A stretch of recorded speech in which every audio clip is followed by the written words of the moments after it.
आज हम लोग इस वीडियो में कक्षा 7 का विषय हिंदी पर महान व्यक्तित्व किताब से पाठ 17 पढ़ेंगे। पाठ का नाम है रानी चेन्नम्मा। रानी चेन्नम्मा का जन्म 23 अक्टूबर 1778 को बेलगाम में हुआ था। इनका विवाह 1793 ईस्वी में राजा मालासा राजा से हुआ था और इनका मृत्यु 2 फरवरी 1829 को ब्लैक मंगल में हुआ था। इन्हें महान व्यक्तियों में इसलिए शामिल किया जाता है क्योंकि जब अंग्रेजों ने हड़प नीति भारत में चलाई थी तो इन्होंने उनका खुलकर उनका विरोध किया और ये उनके साथ युद्ध भी की थी। आगे हम लोग रानी चेन्नम्मा की कहानी को बुक की सहायता से पढ़ेंगे। सभी बच्चे अपना किताब खोलेंगे। भारत का महान व्यक्तित्व पाठ 17 रानी चेन्नम्मा पढ़ेंगे। कर्नाटक प्रांत में एक छोटा सा कस्बा है कित्तूर। यह धारवाड़ और बेलगांव के बीच बसा है। एक बार की बात है, बेलगांव के काकती नामक स्थान पर नरभक्षी बाघ का आतंक फैल गया। जनजीवन संकट में था। उस समय कित्तूर में मल्लसर्ज का शासन था।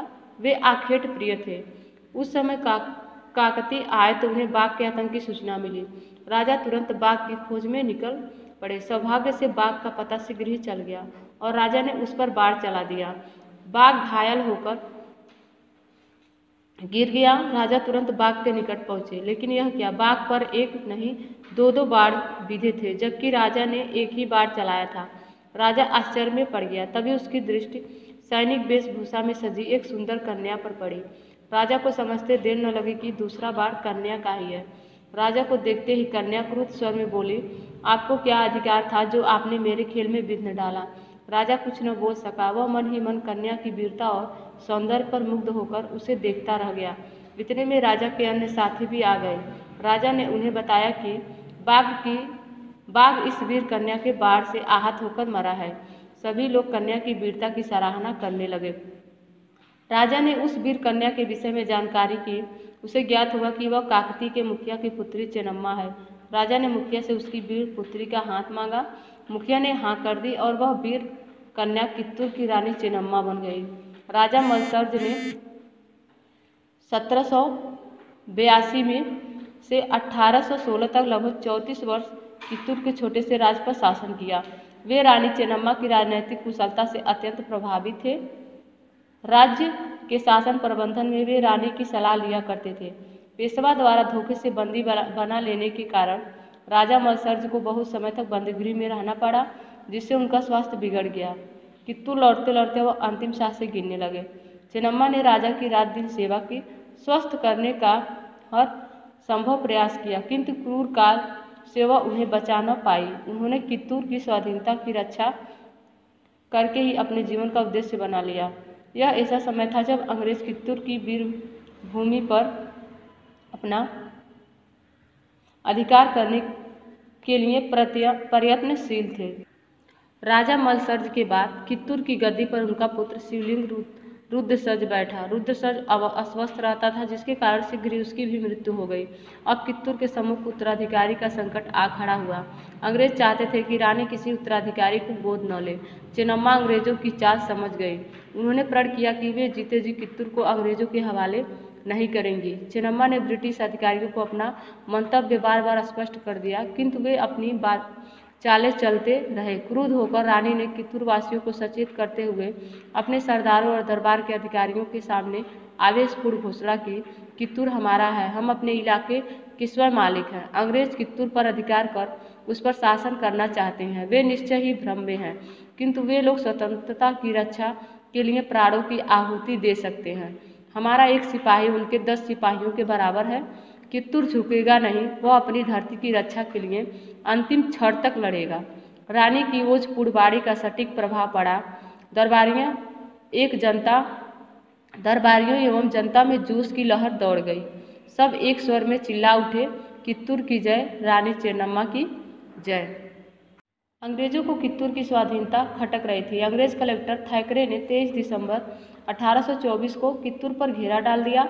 उसके सिपाही किले में घुसने की कोशिश करने लगे। चेन्नम्मा के सरदार गुरु छिपप्पा ने भी अपने वीर सिपाहियों को आदेश दिया कि उन्हें कुचल डाले, खदेड़ भगाएं। पल भर में कित्तूर के वीरों ने अंग्रेजी सेना को तहस नहस कर दिया। अंग्रेजी सेना के लगभग 40 लोग बंदी बना लिए गए। बंदी बनाए गए लोगों में कुछ अंग्रेज सैनिक, कुछ स्त्रियां तथा बच्चे भी थे। चेन्नम्मा ने सैनिकों को तो बंदी गृह में डाल दिया, किंतु स्त्री तथा बच्चों को वह राजमहल के अतिथि गृह में ले आई। शत्रु पक्ष को सूचना दे दी गई कि उनके बच्चे व स्त्रियां सुरक्षित हैं, जब चाहे उन्हें वापस ले जाएं। रानी के इस उदारतापूर्ण व्यवहार से शत्रु पक्ष बहुत प्रभावित हुए। थैकरे भी इस व्यवहार से प्रभावित हुए बिना न रह सका। वीरता और उदारता का ऐसा अद्भुत संगम बहुत कम देखने को मिलता है। अंग्रेजों के साथ हुए इस अल्पकालिक युद्ध में रानी को जो विजय मिली वह उनकी शक्ति का प्रथम संकेत थी।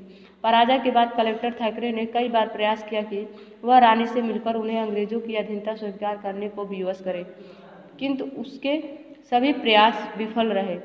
हारकर कलेक्टर थैकरे ने कित्तूर के दुर्ग की ओर अपनी तोपें लगवा दी।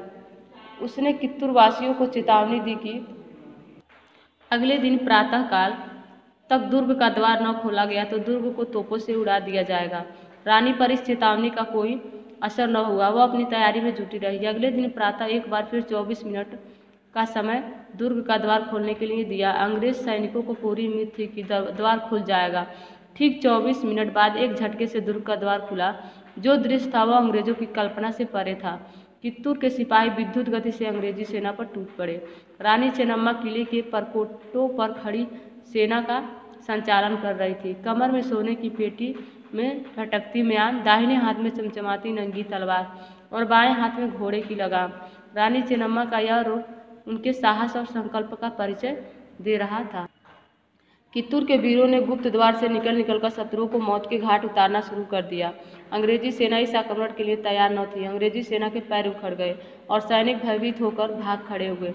अपने सैनिकों को भागता देख थैकरे ने अपना घोड़ा दुर्ग की ओर बढ़ाया। कित्तूर का सैनिक बल पप्पा रानी के पास ही खड़ा था। उसने निशाना साधा और थैकरे को परलोक पहुंचा दिया। अंग्रेज सेना में हाहाकार मच गया। थैकरे के अतिरिक्त अन्य कई बड़े अधिकारी और सैनिक मारे गए। यह निर्णायक युद्ध था जिसमें रानी चेन्नम्मा की विजय प्राप्त की। कित्तूर के निकट धारवाड़ नामक स्थान पर उस समय बहुत बड़ी संख्या में अंग्रेज सैनिक और अधिकारी विद्यमान थे। उन्हें इस समाचार पर विश्वास ही नहीं हुआ कि कित्तूर के मुट्ठी भर वीरों से अंग्रेज सेना को मुंह की खानी पड़ी। उन्होंने तुरंत अपनी सभी सैनिक अड्डों पर यह समाचार भेज दिया। कई